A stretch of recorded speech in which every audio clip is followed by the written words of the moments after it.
Ah, olá de novo, visitante. Voltando tão cedo? Hum? Você trouxe um livro dessa vez? Posso ver? Ah, olha, esse daqui era um dos favoritos de um amigo meu. A Lenda do Rei Arthur, né? É um bom livro, eu não minto. É uma leitura difícil, mas interessante. Ah, você quer que eu leia isso? Bem, é um pedido curioso, mas bem, já que insiste tanto, eu farei de boa vontade. A Morte de Arthur, de Sir Thomas Malory. Primeiro livro, Como Arthur se tornou rei. Capítulo 1. Primeiro, como Uther Pendragon convocou o Duque da Cornualha e Igraine, sua esposa, e de sua partida repentina. Aconteceu, nos dias de Uther Pendragon, quando ele era rei de toda a Inglaterra, havia também um poderoso duque na Cornualha, que se opunha a ele. Por muito tempo, ele era chamado o Duque de Tintagel. Por meio do rei Uther, ele convocou este duque, pedindo-o para trazer sua esposa consigo, pois ela era conhecida como uma bela dama extremamente sábia, e seu nome era Igraine. Quando o duque e sua esposa foram recebidos pelo rei, por meio dos grandes senhores, um acordo foi mediado entre ambos. O rei gostava e amava muito dessa dama, e fez com que todos se divertissem muito, e ele, por sua vez, desejava se deitar com ela. Mas ela era uma boa moça, e não assentiu ao desejo do rei. Então, ela contou ao duque, seu marido, e disse: Suponho que fomos chamados para que eu fosse desonrada. Portanto, meu marido, aconselho-o a partir de repente, para que possamos cavalgar a noite toda até nosso próprio castelo. E assim, como ela disse, eles partiram de modo que nem o rei nem o seu conselho soube de sua partida. Assim que o rei Uther soube de sua partida tão repentinamente, ele ficou furioso. Bem, podemos dizer que ele é um tanto quanto hipócrita nessa situação, né? Você chama o cara e a sua esposa para aproveitarem as festividades em sua casa e ainda deseja deitar-se com ela. E quando ela se nega e vai embora com o marido, você se irrita? Bem, Uther, eu não posso defendê-lo neste momento. Em seguida, chamou seu conselheiro particular e contou-lhes da súbita partida do duque e de sua esposa. Eles aconselharam o rei a convocar o duque e sua esposa para retornarem. E se ele não vier por sua convocação, então você fez o melhor que pôde. Então terá motivo para entrar em uma poderosa guerra contra ele. Assim foi feito. Os mensageiros tiveram suas respostas, que nem ele nem sua esposa viriam até ele. O rei ficou novamente furioso e mandou-lhe uma palavra clara e brusca. Ele estaria pronto, vestido e armado, pois dentro de 40 dias ele iria atacá-lo, para fora do maior castelo que ele possuía. Quando o duque recebeu este aviso, imediatamente ele guarneceu 2 fortes castelos, dos quais um era o de Tintagel e o outro castelo o de Terrabil. Assim, sua esposa, a dama Igraine, ele colocou no castelo de Tintagel. Ele mesmo se alojou no castelo de Terrabil, cujo qual tinha muitas saídas e escapes.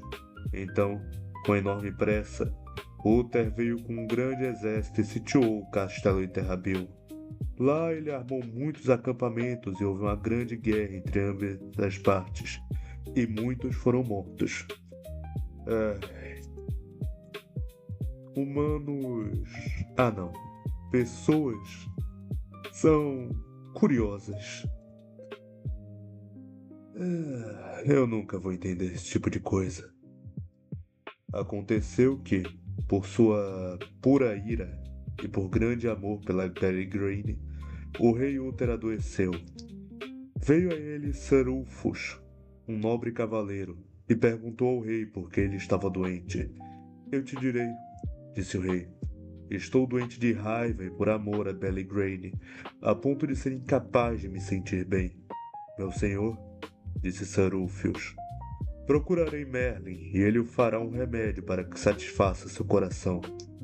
Assim, Ulfius partiu e por mero acaso ele encontrou Merlin disfarçado como um mendigo. E este perguntou a quem ele procurava. Ulfius disse que tinha pouco a lhe contar. Bem, disse Merlin, eu sei que você procura porque procura, Merlin. Portanto, não busque mais, pois eu sou ele, e se o rei Uther me recompensar e jurar a mim cumprir meu desejo, esta será sua honra e terá um lucro maior que o meu, pois farei com que ele tenha tudo o que desejar. Tudo isso eu empreenderei, disse Ulfius. Se não houver nada além de razoável, você terá o seu desejo. Bem, disse Merlin, ele conquistará sua intenção e o desejo. E, portanto, siga seu caminho, pois não estarei muito atrás. E agora, o capítulo 2. Como Uther Pendragon guerreou com o Duque da Cornualha e como por meio de Merlin, ele se deitou com a duquesa e gerou Arthur.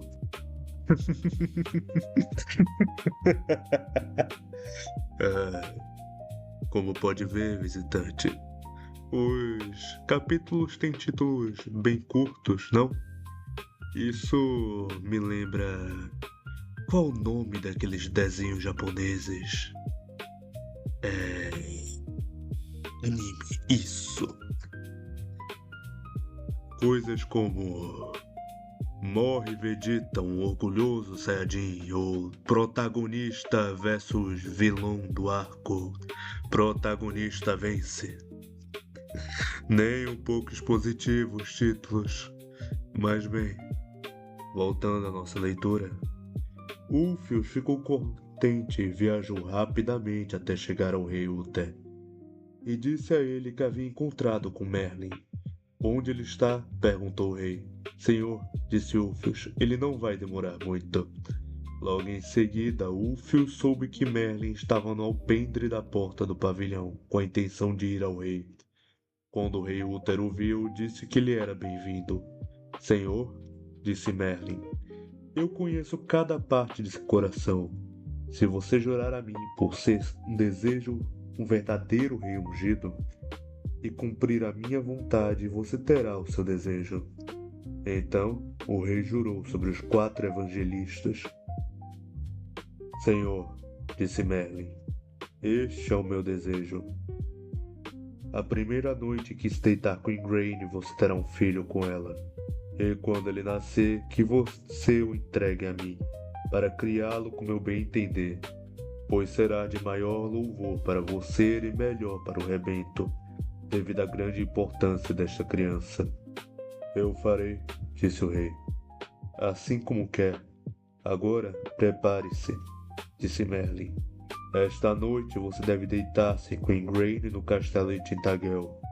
E você terá a aparência do duque, seu marido Ulfius parecerá com Sir Brachas, um cavaleiro do duque, e eu parecerei com Sir Jordan, outro cavaleiro do duque.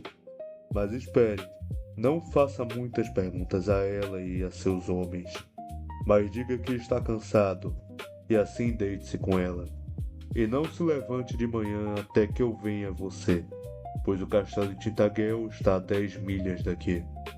Assim, foi feito como planejaram, mas o duque de Tintagel viu que o rei partiu do cerco de Terrabil e, portanto, naquela noite, saiu do castelo por uma entrada lateral para atacar o exército do rei. E assim, através de seu próprio ataque, o duque foi morto antes de o rei chegar no castelo de Tintagel. Mais tarde, o rei Uther se deitou com Igraine, mais de 3 horas após a morte do duque, e gerou naquela noite Arthur. Quando o dia raiou, Merlin foi até o rei e o ordenou a ficar pronto. Então, ele beijou a dama Igraine e partiu com pressa. Ora, ora, Uther, sua raposa desgraçada. Esperto, não nego, mas nem um pouco digno da posição de um rei. Mas quando a senhora ouviu falar do Duque, seu marido, e por todos os relatos ele estava morto antes do rei Uther vir a ela, logo se perguntou quem poderia ter se deitado com ela em semelhança de seu senhor. Então, ela lamentou em segredo e manteve sua paz. Então todos os barões se reuniram e conclamaram o rei a fazer um acordo entre ele e a senhora Igraine. O rei concordou, pois certamente desejava estar de acordo com ela, e designou Ulfios para atuar como mediador entre eles.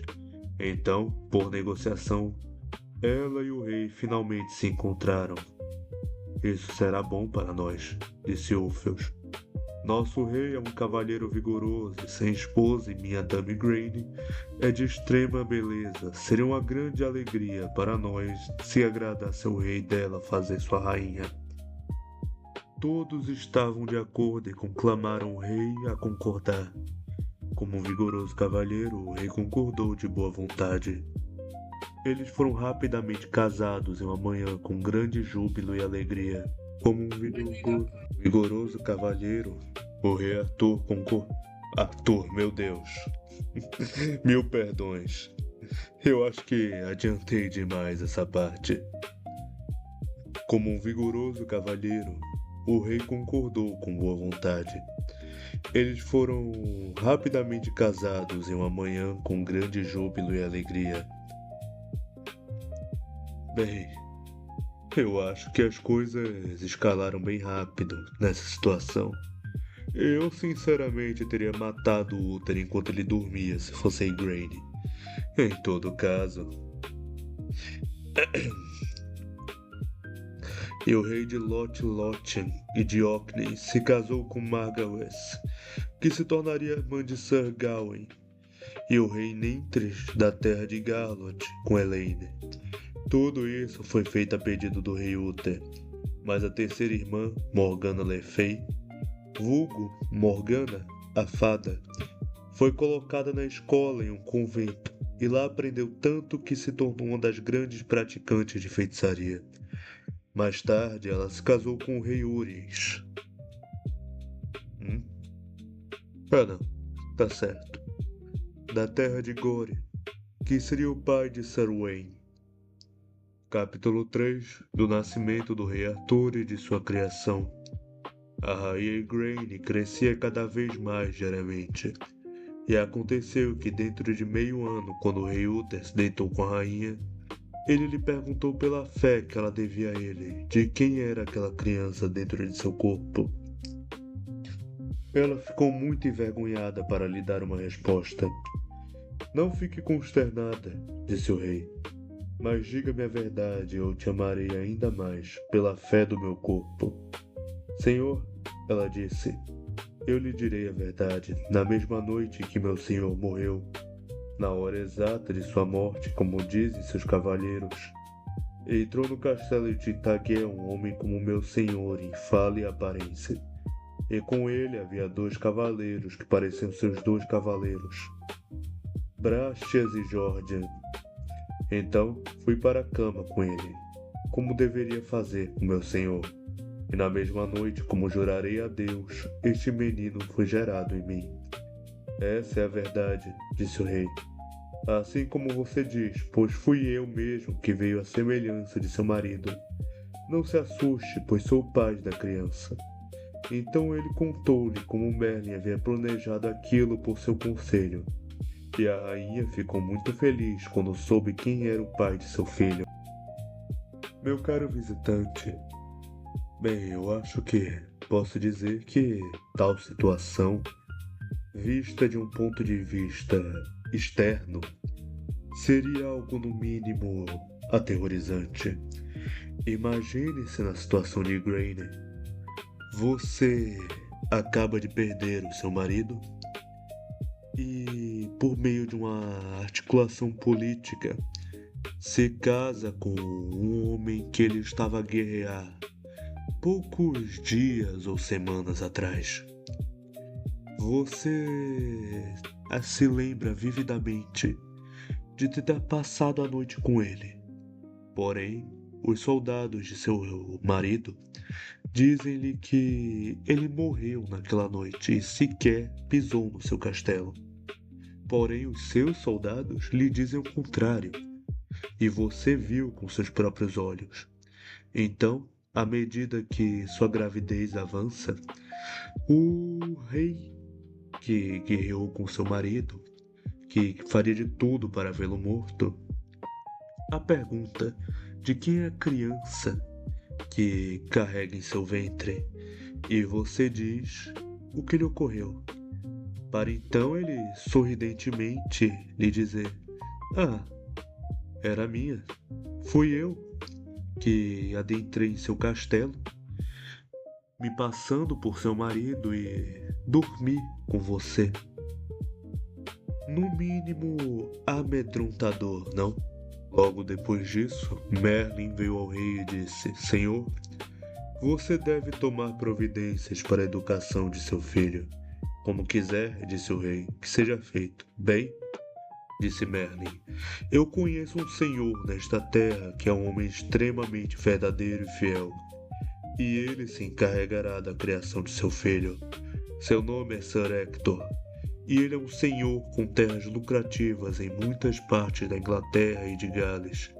Chame este senhor Sir Hector para vir e falar com você, e peça a ele você mesmo, pois ele o ama, que ele deve pôr seu próprio filho para ser nutrido por outra mulher, e ter sua esposa nutrir o seu. E quando a criança nascer, deixe-a ser entregue para mim, não batizada em uma saída secreta do castelo. Então, foi feito exatamente como Merlin planejou. Quando Sir Hector chegou, ele concordou em nutrir a criança exatamente como o rei desejava, e o rei lhe concedeu grandes recompensas. Quando a dama percebeu, o rei ordenou que 2 cavaleiros e suas senhoras levassem a criança envolta em um pano dourado e ordenou para que o entregassem ao pobre homem que os encontrarão em uma parte lateral do castelo. Assim, a criança foi entregue a Merlin. Ele a levou a Sir Hector e mandou um homem santo batizá-lo e o nomeou Arthur. E a esposa de Sir Hector alimentou-o em seu próprio seio. Capítulo 4 Da morte do rei Uther Pendragon. Dentro de 2 anos, o rei Uther adoeceu com uma grande enfermidade. Enquanto estava doente, seus inimigos usurparam seu poder e travaram uma grande batalha contra seus homens e mataram muitos de seu povo. Senhor, disse Merlin, você não ficar deitado aqui como faz agora. Você deve ir para o campo de batalha, mesmo que seja levado para lá inteira, pois seu exército nunca derrotará seus inimigos, a menos que você esteja lá pessoalmente. Desta forma, você obterá a vitória. Assim foi feito como Merlin planejou, e eles levaram o rei adiante em uma liteira, com um grande exército até seus inimigos. Em St. Albans, o rei encontrou um grande exército do norte, e naquele dia Sarúfios e Sambrastias fizeram grandes feitos de batalha, e os homens do rei Uther derrotaram os nortistas em batalha, matando muitas pessoas e colocando os remanescentes em fuga. Então o rei retornou a Londres e celebrou em grande alegria sua vitória. Então ele caiu doente, de modo que por 3 dias e 3 noites ele ficou sem palavras. Todos os barões ficaram muito tristes e perguntaram a Merlin qual seria a melhor maneira de agir. Não há remédio, disse Merlin, é como Deus quer. Mas faça com que todos os seus barões estejam diante do rei Uther amanhã, e Deus e eu fazemos com que ele fale. Pela manhã, todos os barões e Merlin vieram diante do rei. Então Merlin disse em voz alta ao rei Uther: Senhor, seu filho Arthur será rei deste reino depois de você, com todos os seus privilégios. Então Uther Pendragon virou-se e disse para que todos ouvissem: Dou-lhe as bênçãos de Deus e peço-lhe que ore por minha alma, e por direito e adoração reivindique a coroa quando renunciar a minha bênção. Então ele rendeu a sua alma, e foi enterrado como um rei deveria ser. E a rainha, a bela Igraine, ficou em grande pesar, assim como todos os barões. É um capítulo bastante curto para a morte de um personagem importante, eu diria. Mas bem, de toda forma, capítulo 5: Como Arthur foi escolhido rei e das maravilhas de uma espada tirada de uma pedra pelo dito Arthur. Visitante, esse caro bibliotecário a este ponto arrisca dizer que, bem, eu não vejo mais como necessidade ler os capítulos. Os títulos já contam a história como um todo. O reino permaneceu em grande perigo por um longo tempo, pois todo senhor que possuía muitos homens se fortaleceu, e muitos precisavam ter se tornado rei. Merlin então foi ao arcebispo de Canterbury e aconselhou-o a convocar todos os senhores do reino e todos os cavaleiros. Eles deveriam vir a Londres no Natal, sob a pena de serem amaldiçoados por esta razão, para que Jesus, que nasceu naquela noite, por sua grande misericórdia, quando ele veio a ser o rei da humanidade, mostraria por algum milagre quem deveria ser o senhor do reino. Então, assim o arcebispo, a conselho de Merlin, convocou todos os senhores e cavaleiros para que fossem a Londres no Natal, e muitos deles fizeram suas confissões de suas vidas para suas orações fossem mais aceitáveis para Deus. Na maior igreja de Londres, seja São Paulo ou não, o livro francês não diz: todos os nobres se reuniram antes do amanhecer para orar, e quando a prece da manhã e a primeira missa foram realizadas, foi visto no pátio, perto do altar-mor, uma grande pedra quadrada, como a pedra de mar, e no meio dela havia algo como uma bigorna de aço com um pé de altura. Lá havia uma bela espada encravada, e havia letras escritas em ouro sobre ela, que diziam: aquele que puxar essa espada desta pedra bigorna é rei por direito de nascimento de toda a Inglaterra. Então, o povo maravilhou-se e contou ao arcebispo. Eu ordeno, disse o arcebispo, que vocês permaneçam dentro da igreja e continuem a orar a Deus, e que nenhum homem toque a espada até que a missa tenha terminado. Então, quando as missas terminaram, todos os senhores foram contemplar a pedra e a espada. Quando viram a escritura, alguns tentaram ser rei, mas nenhum conseguiu mexer a espada, nem a mover. Eu genuinamente imagino o que teria acontecido se um homem não conseguisse puxar a espada, mas sim levantar ela junto com a pedra e a bigorna. O que ele teria se tornado? Rei, barão, duque, príncipe, talvez? É algo divertido de se imaginar, não acha? Ele não está aqui, disse o arcebispo. Quem deve retirar a espada, mas não duvide de que Deus o fará conhecido. Este é meu conselho, continuou, de designar 10 cavaleiros, homens de boa reputação, para guardar essa espada. Assim foi realizado. E então foi feito um grande anúncio de que todo homem deveria tentar quem desejasse conquistar a espada. E no dia de Ano Novo, os barões organizaram justas e torneios para que todos os cavaleiros que desejassem competir pudessem. Tudo isso foi ordenado para manter os senhores e as pessoas comuns juntas, pois o arcebispo confiava que Deus desejava anunciar quem deveria ganhar a espada. Então, no dia de Ano Novo, quando as rezas foram feitas, os barões cavalgaram no campo, alguns para justas e outros para torneios. E aconteceu algo que Sir Hector, que tinha grandes terras perto de Londres, cavalgou para a justa, e com ele montou seu filho Sir Kay e o jovem Arthur, que era seu irmão adotivo. Sir Kay tinha sido consagrado cavaleiro na missa de Todos os Santos anterior, Enquanto cavalgavam em direção à justa, Sir Kay percebeu que havia esquecido sua espada, pois a deixara no alojamento de seu pai. Eu genuinamente imagino o quão curioso, pitoresca, no mínimo, essa cena deve ter sido. Imagine-se, você é o Sir Hector, está levando seu filho para uma justa, a primeira justa dele, muito possivelmente. Cavalgando, indo de carruagem, o que seja. Viajando sobre o sol escaldante, uma chuva que afogaria até o mais bravo dos guerreiros. Para na metade do caminho, seu filho virar para você e dizer: meu pai, meu progenitor, aquele que ajudou na minha concepção. Eu esqueci a espada. Que situação curiosa, não é? Ele então pediu ao jovem Arthur que voltasse para pegá-la. Irei com prazer, disse Arthur, e cavalgou rápido para pegar a espada. Quando ele chegou ao alojamento, ele descobriu que a dona da casa e todos os outros tinham saído para ver as justas.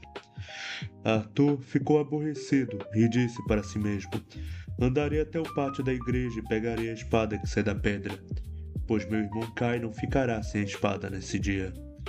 Quando chegou ao pátio da igreja, Sir Arthur demonstrou e amarrou seu cavalo. Ele foi até a tenda, mas não encontrou nenhum cavaleiro ali, pois estavam na justa. Ele então agarrou a espada pelo punho e com facilidade e ferocidade puxou-a para fora da pedra. Então ele levou seu cavalo e cavalgou até alcançar seu irmão, e deu-lhe a espada. Assim que Sir Kay viu a espada, ele sabia bem quem era a espada da pedra. Ele cavalgou até seu pai, Sir Hector, e disse: Senhor, eis aqui a espada da pedra.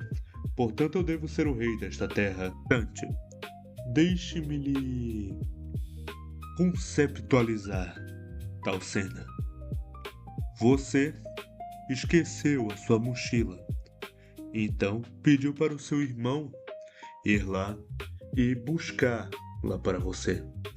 Logo então, ele retorna, mas não com a sua mochila, e sim uma documentação que afirma que quem quer que a apresente se tornaria o presidente do seu país. Eu não culpo Sir Kay, eu muito provavelmente teria feito o mesmo. É claro, se, bem, eu fosse um cidadão deste país. Sir Hector viu a espada. Ele voltou para a igreja, e lá todos os três demonstraram e entraram no templo. Então ele fez Sir Kay jurar com a Bíblia que ele conseguiria, que foi ele que conseguiu aquela espada. Nossa, minha dicção hoje está incrível. Parece que eu coloquei cacos de vidro na minha língua. Oh, disse Sir Kay. Foi meu irmão Arthur, pois ele trouxe para mim. Como conseguiu essa espada? Disse Sir Hector a Arthur. Senhor, eu te direi. Quando cheguei ao alojamento para pegar a espada do meu irmão, não encontrei ninguém em casa para me dar sua arma. Então pensei que meu irmão Sir Kay não deveria ficar sem uma espada. Então vi aqui rapidamente e atirei da pedra sem nenhum problema. Encontrou algum cavaleiro perto desta espada? Perguntou Sir Hector. Não, respondeu Arthur. Então agora, disse Sir Hector a Arthur, entendo que você deve ser o rei desta terra. Por que eu? Disse Arthur. Por qual razão? Senhor, disse Sir Hector, porque Deus assim o quis. Porque nunca deveria ser um homem ter desembainhado a espada, a não ser que ele seja o rei por direito desta terra. Agora deixe-me ver se você pode colocar a espada de volta onde estava e puxá-la para fora novamente. Isso não é um grande feito, disse Arthur. Ele a colocou na pedra e em seguida Sir Hector tentou puxar a espada e falhou. E bem, eu acho que é isso por hoje. Você acredita que é ruim eu ter terminado assim? Bem, eu tenho 2 motivos para terminar de tal forma. O primeiro motivo, e o mais simples, é que eu gosto de múltiplos de 5. Então 5 capítulos é algo de bom tamanho para mim. Senão eu só pararia no 10º. O segundo motivo, entretanto, é um pouco mais simplório. Acredito que, bem, se veio aqui e pedistes para mim ler este livro, é porque gostaste da minha voz. E se eu parar agora, sem terminar a história, muito provavelmente, bem, você virá novamente para que eu leia para você. Ao menos os próximos 5 capítulos, não é mesmo? Sinta-se livre para explorar a minha biblioteca, visitante. Até logo.